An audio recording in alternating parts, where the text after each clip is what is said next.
In the waters of the Mediterranean Sea, where the sun embraces the waves and the wind whispers the secrets of ancient civilizations, a battle was fought that would change the course of Spanish naval history, a confrontation that showed the world the power of the fleet of Philip II and the bravery of his men. Prepare to dive into one of the most impressive and least-known victories of our history. Welcome to the little-known Battle of the Bay of Almeria. The year was 1591. Europe was a cauldron of conflicts and shifting alliances. Spain, under the reign of Philip II, stood at the height of its power, but also faced challenges on multiple fronts. The 80 Years' War against the rebels of the Low Countries was in full swing, and since 1585, the Spanish crown had also been involved in a conflict with England.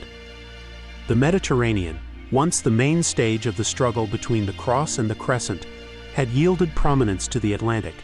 However, its waters remained vital for Spanish trade and military strategy. The English and the Dutch, aware of this importance, had begun to venture beyond the Strait of Gibraltar, threatening Spanish trade routes and harassing its ports. In this turbulent context, a man rose as defender of Spanish interests in the Mare Nostrum. Don Martín de Padilla y Manrique, Adelantado Mayor of Castile and Count of Santa Gadea, a veteran of numerous naval campaigns. Padilla was known for his bravery and his tactical skills, but destiny had prepared a test that would put all his abilities to the proof. At the end of August of 1591, Padilla was returning from a diplomatic mission in the Republic of Venice. His fleet, made up of some 20 ships laden with valuable goods, sailed through the waters of the western Mediterranean. The sky was clear and the sea calm, but the experienced admiral knew that in these waters, peace could turn into chaos in a matter of minutes. As the coast of Almeria took shape on the horizon, the lookouts of the Spanish fleet sighted sails in the distance. At first they seemed to be simple merchant vessels, but as they drew closer the truth became clear. It was a significant Anglo-Dutch fleet made up of some 35 ships. Padilla faced a crucial decision. His fleet was numerically inferior and laden with valuable merchandise. The sensible option would have been to avoid confrontation and seek refuge in the nearest port. But the Adelantado Mayor of Castile was not a man who feared combat.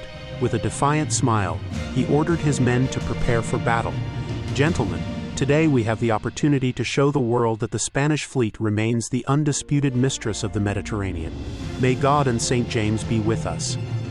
As the sun began to sink toward the horizon, dyeing the sky in reddish tones, the two fleets drew inexorably closer.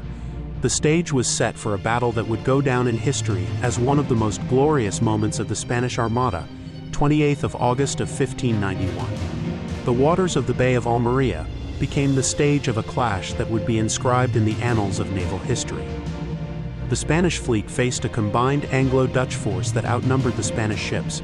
The enemy fleet, composed of some 35 vessels, included 25 Dutch ships and 10 English ones. Among them were war galleons, armed urcas and fast pinnaces.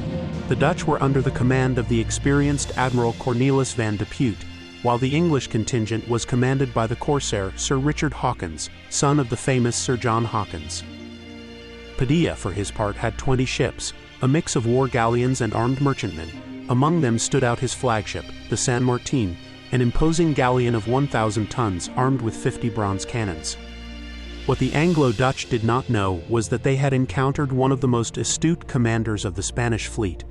Padilla, observing that the enemy fleet was carrying out training maneuvers, saw a unique opportunity. Instead of adopting a defensive posture, as logic would dictate when facing a superior force, the Adelantado Mayor of Castile opted for a bold strategy, a surprise attack with the full strength of his fleet. At 4:30 in the afternoon, with the late sun at his back, Padilla gave the order to attack. The Spanish cannons roared in unison, initiating a devastating bombardment against the unsuspecting Anglo-Dutch. The smoke of the gunpowder darkened the sky, while the shot whistled through the air, sowing chaos and destruction among the enemy ranks. The surprise was total. Before the English and Dutch could react properly, the Spanish ships were already upon them. Padilla's San Martín rammed the Dutch flagship, the Hollanda, while the rest of the Spanish fleet hurled itself against the other enemy vessels. The fighting became fierce. The cannons thundered without pause and musket fire echoed throughout the bay. The Spanish sailors, encouraged by the audacity of their commander, fought with almost superhuman fervor.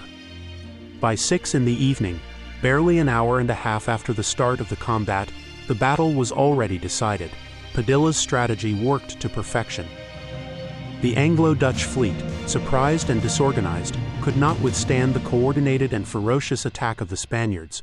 When the sun set over the Bay of Almería, the sea was stained red and covered with wreckage.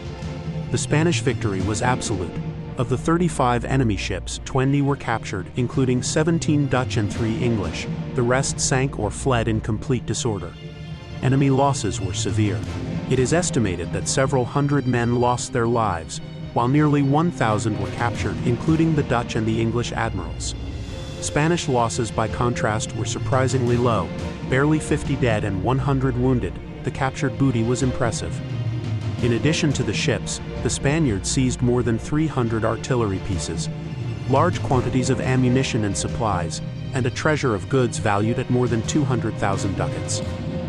As the stars began to shine in the night sky, Don Martín de Padilla reflected on the outcome of the battle from the deck of the San Martín. The victory had been total. But the shrewd admiral knew that this was only the beginning. The war in the Mediterranean was far from over, and new challenges awaited on the horizon. Don Martín de Padilla, standing upright at the bow of his ship, was the living embodiment of victory. Behind the Spanish fleet, towed with thick ropes, advanced the captured ships. The spectacle was imposing. 20 enemy vessels now became part of the Spanish prize, their banners replaced by the Cross of Burgundy. News of the victory spread like wildfire throughout Spain and soon reached the court of Philip II at El Escorial. The king, known for his sobriety, could not hide his satisfaction. He ordered that a Te Deum be sung in the Cathedral of Toledo, and that celebrations be held in all the major cities of the kingdom. The impact of the battle was immediate and profound. The capture of 20 ships dealt a heavy blow to Dutch and English commerce in the Mediterranean. Economic losses for both nations were estimated at more than 1 million ducats. The victory confirmed Spanish dominance in the western Mediterranean, discouraging future enemy incursions in the region. At a time when Spain was fighting on multiple fronts, this triumph provided a much-needed boost to national morale. News of the victory spread throughout Europe, increasing the prestige of the Spanish fleet, and in particular, that of Don Martín de Padilla. Nearly 1,000 prisoners captured in the battle became the subject of intense diplomatic negotiations. Admiral Van de Putte and Richard Hawkins, as high-ranking prisoners, received treatment befitting their status. They were transferred to Madrid, where they remained captive under relatively comfortable conditions while their ransom was negotiated. Most of the Dutch and English sailors captured were sent to the Spanish galleys, where they served as rowers. However, those who possessed useful skills, such as shipbuilders or gunners, were invited to join the Spanish fleet, an offer that many accepted in view of the prospect of a better life. For Don Martín de Padilla, the Battle of the Bay of Almería marked the culmination of his naval career. Philip II, impressed by his audacity and tactical talent, appointed him Captain General of the Galleys of Spain, one of the most important naval posts in the kingdom. In the years that followed, Padilla continued to defend Spanish interests in the Mediterranean. His victory at Almería would become a case study in Spanish naval academies, and his name would be remembered alongside that of other great admirals, such as Álvaro de Bazan. The Battle of the Bay of Almería of 1591 left an indelible mark on Spanish naval history. It demonstrated that, despite the setbacks suffered, Spain remained a formidable maritime power. This victory also laid the foundations for future Spanish operations in the Mediterranean.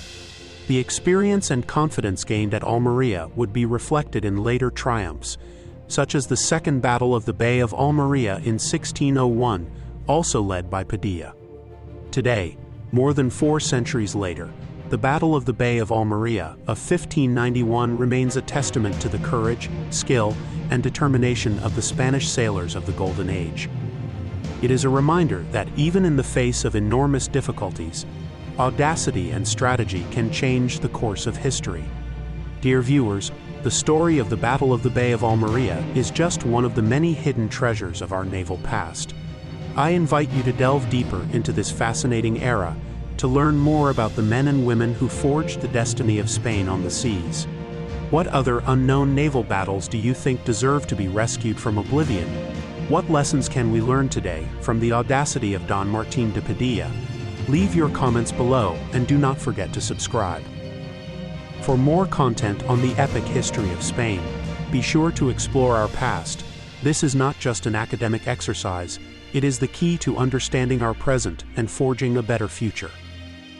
Until the next video, and may history be with you, your friend from Latin American history.